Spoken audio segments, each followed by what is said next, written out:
que quoi que vous mangiez, que ça soit bio ou pas, le produit pâte à tartiner n'est pas un produit sain. Vaut mieux consommer du bio avec des produits naturels contaminés, ou alors des produits qui ne respectent pas les doses de pesticides. Ne t'inquiète pas, ça va bien se passer. Température et que c'est pas bien géré, qu'est-ce qui peut arriver? Vous avez des bactéries ou plutôt des mycotoxines. Oh non! Vous l'avez entendu partout, c'est forcément un gage de qualité, on vous en parle politiquement parlant aussi. Et bien la question, dois-je absolument manger bio, se pose évidemment dans toutes les têtes, et c'est la question qu'on va essayer de répondre aujourd'hui.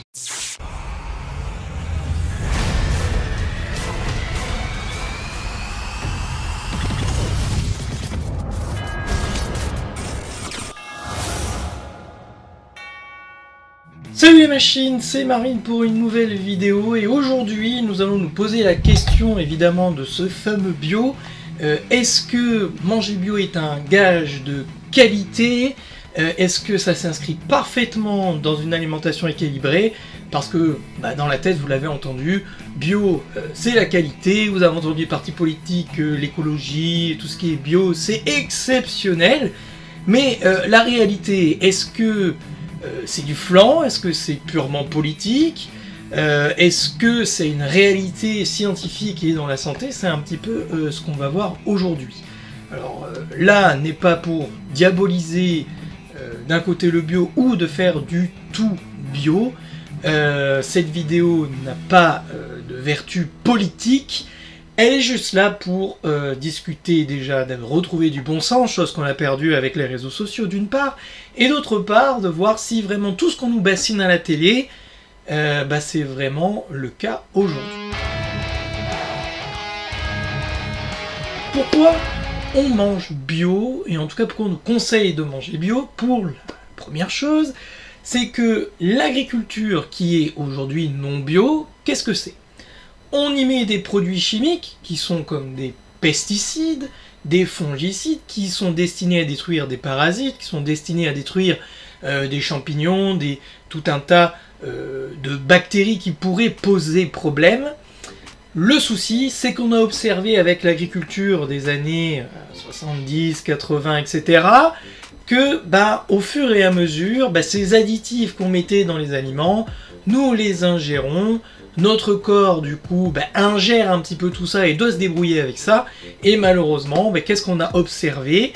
Que certains de ces produits provoquaient, par exemple, des cancers. La problématique, c'est que en France, on a aussi décidé que certains produits étaient totalement interdits.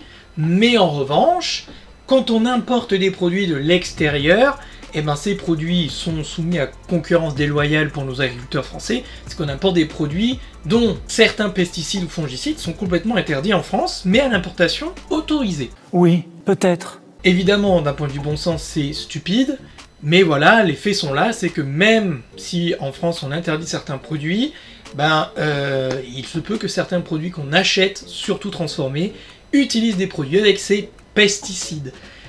On observe avec ces pesticides dans la population générale une augmentation des cancers, des maladies, mais surtout, ce qu'on observe, c'est que c'est les agriculteurs qui prennent le plus.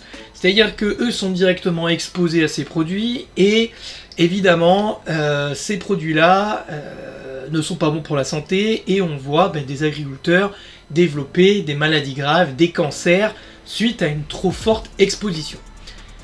Le bio, ça permet du coup de limiter, même je dirais même d'interdire ces produits. Donc du coup ça donne une image de bonne image et ça donne une image de produits sains. Et c'est pour ça qu'on a tendance à se tourner vers cette agriculture, vers ces produits-là, puisque forcément on n'ingère plus ces produits toxiques. Mais est-ce que pour autant manger bio est forcément gage de santé? Sachez que la réalité est quand même sacrément beaucoup plus nuancée. Et il faut dire qu'on a des arguments politiques, on a du marketing, parce qu'évidemment, si la politique pousse vers un sens, ça veut dire que derrière, il y a de la demande, et ça veut dire aussi qu'il y a des gens qui sont des businessmen qui gèrent de la finance et qui vont créer quelque chose qui est adapté à ça, puisqu'il y aura de la demande. Et forcément, là, le marketing, eh ben, malheureusement, tout n'est pas réglementé. Un bon nombre de produits utilisant le label bio se révèlent en fait beaucoup plus nocifs qu'il n'y paraît pour la santé. Et je vais vous donner un exemple, les produits véganes. Ah, le véganisme, manger vert, manger bio, c'est exceptionnel. Et oui, mais ça ne veut pas dire que ça soit extrêmement bon pour la santé. Par exemple, des steaks de soja qui sont importés à l'autre bout de la planète n'a aucune vertu écologique, d'une part, et en plus, ben, ce sont des produits transformés avec une somme d'additifs, il suffit juste de regarder derrière l'étiquette pour se rendre compte qu'au final, ce sont des produits qui sont extrêmement nocifs pour la santé. Parfois, ben, c'est carrément le produit qui est nocif, puisque on voit par exemple des pâtes à tartiner, genre du Nutella, sain, bio. Sauf que quoi que vous mangiez, que ça soit bio ou pas, le produit pâte à tartiner n'est pas un produit sain. Alors évidemment, il vaut mieux le manger naturel et bio, c'est une évidence, que de manger cette fameuse marque que tout le monde mange, avec parfois des ingrédients douteux. C'est une évidence, mais ça ne veut pas dire que c'est bon pour la santé. Bon, ben vous doutez bien, les agriculteurs, pour qu'ils puissent générer du profit et réussir à, si on peut dire ça comme ça, vivre de leur activité, ils peuvent pas se permettre de perdre leur récolte. Et donc pour ça, un agriculteur bio va utiliser des moyens plus naturels pour pouvoir faire en sorte que son produit arrive à maturité et qu'il puisse le vendre. Si il se fait bouffer par des parasites, alors dans ce cas-là, il perd son produit et donc il perd de l'argent, il ne peut pas vivre et donc du coup, son agriculture va prendre fin. Donc, que font ces agriculteurs?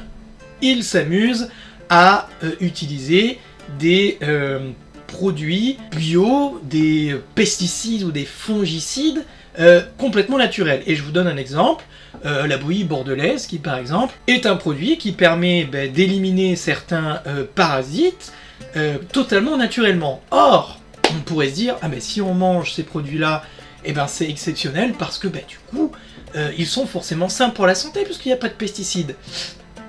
Grave erreur. Pourquoi? Puisque la réalité c'est que la bouillie bordelaise, eh ben ça a beaucoup de cuivre. Et le problème c'est quand on l'utilise dans les produits, dans les légumes par exemple, eh ben ça donne du cuivre aux légumes. Et du cuivre dans les légumes, ce n'est absolument pas bon pour la santé.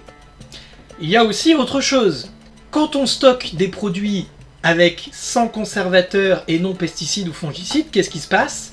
Il peut y avoir des développements de mycoses lors du stockage de la marchandise. Et là, faites très attention, puisque quand il y a une hausse de température et que c'est pas bien géré, qu'est-ce qui peut arriver? Vous avez des bactéries ou plutôt des mycotoxines, qu'on pourrait, les mycoses, des champignons, comme l'aflatoxine ou l'ochratoxine ou même la patuline, qui peuvent arriver sur les fruits, sur les légumes, même les oléagineux, qu'on peut retrouver notamment en vrac.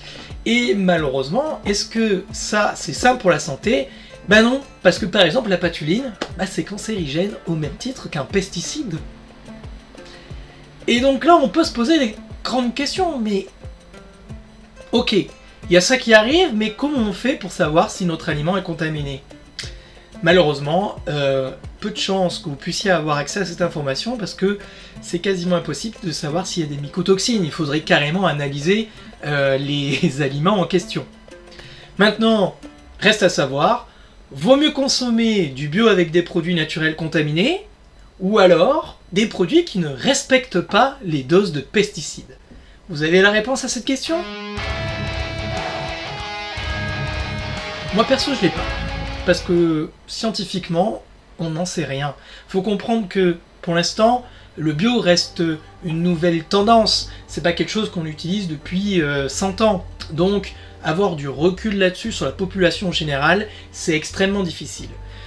Je dirais tout simplement, c'est un peu comme choisir son poison. Et il y a bien un organe qui est en première ligne dans notre corps et qui prend ça, c'est ce qu'on appelle le foie. Le foie, vous savez, c'est un organe hyper important, traversé par la veine porte, qui filtre 1,5 litre par minute de litres de sang pour nous garder en bonne santé. Alors, Le gros avantage du foie, c'est qu'il est dimensionné le triple de ce qu'on aurait besoin normalement.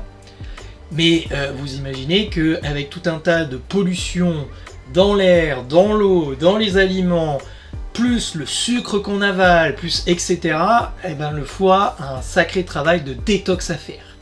Normalement, si la nature nous a doté d'un foie qui est 3 fois supérieur de ce qu'on aurait besoin normalement, puisqu'on peut vivre avec un tiers de foie, c'est tout simplement parce que le foie a été un organe déterminant dans notre reproduction à l'époque, puisque à l'époque, les êtres humains n'avaient pas une documentation sur les plantes qui étaient toxiques, les plantes qui ne l'étaient pas, et qu'un bon nombre d'êtres humains ont été malades, mais que le foie a réussi à détoxifier suffisamment pour garder les personnes en vie. Bon, pas tout le temps, mais suffisamment pour qu'on puisse exister sur cette terre aujourd'hui. Bon, le souci c'est qu'aujourd'hui, les foies des gens sont carrément encrassés. Le foie gras, des foies fibrosés, soit par la stéatose non alcoolique, ou alcoolique aussi, par la sédentarité, ou des gens qui se gavent de sucre, et qui détruisent leur foie petit à petit, qui ont, entre guillemets, le foie gras. Bon, et forcément, si vous rajoutez donc les contaminants, vous obtenez une grosse usine à gaz, forcément. Alors, vous allez me dire, mais qu'est-ce qu'il faut faire là ? Tout ce que je pourrais vous dire, c'est de limiter les produits contaminés. Essayez l'agriculture raisonnée, c'est-à-dire qui utilise un petit peu de pesticides, mais qui reste suffisamment bio. Évitez le vrac dans les magasins bio. C'est là où on ne sait pas en fait quand est-ce que les produits ont été stockés, et c'est là où vous avez le plus de développement de mycotoxines. Faites en sorte que ça soit proche de chez vous pour éviter les longs transports, c'est écolo d'une part, et d'autre part ça limite aussi les contaminations. Les produits les plus naturels, évitez les produits industriels et donc forcément les produits les plus bruts possibles. Donc faites vivre l'agriculteur qui est à côté de chez vous, ça limitera, en limitant les intermédiaires, le plus possible les contaminations. Mais vous voyez, quoi qu'il arrive, vous n'échapperez pas à un certain type de pollution. Ce que je peux vous donner comme conseil, c'est de prendre soin de votre foie. La nutrition équilibrée est très importante, c'est-à-dire de ne pas mettre votre foie en difficulté avec des doses de glucose exceptionnelles, de l'alcool et tout un tas de choses qui détruisent votre foie. De temps en temps, une petite détox pour pouvoir garder la pleine capacité de votre foie à bien faire son travail, et éviter de consommer au maximum des médicaments aussi. Alors évidemment, je suis pas médecin, je vais pas vous dire de ne pas consommer des médicaments si votre médecin vous demande de le faire, mais essayez aussi des thérapies naturelles quand cela est... Voilà, vous avez des pistes de réflexion sur le bio, vous voyez, pas de politique, que du bon sens. Si vous voulez que je vous aide en coaching pour la nutrition, la santé en général, la gestion des écrans ou le développement personnel, je suis ouvert au rendez-vous. Le site deviennemachine.fr, vous avez mon livre Le monde des paillettes, 5 clés à l'ère du numérique, qui est sur Amazon, que vous pouvez commander bien évidemment. Vous avez tout ce qu'il faut sur mon site, abonnez-vous, likez la vidéo et moi je vous dis à la prochaine. Ciao.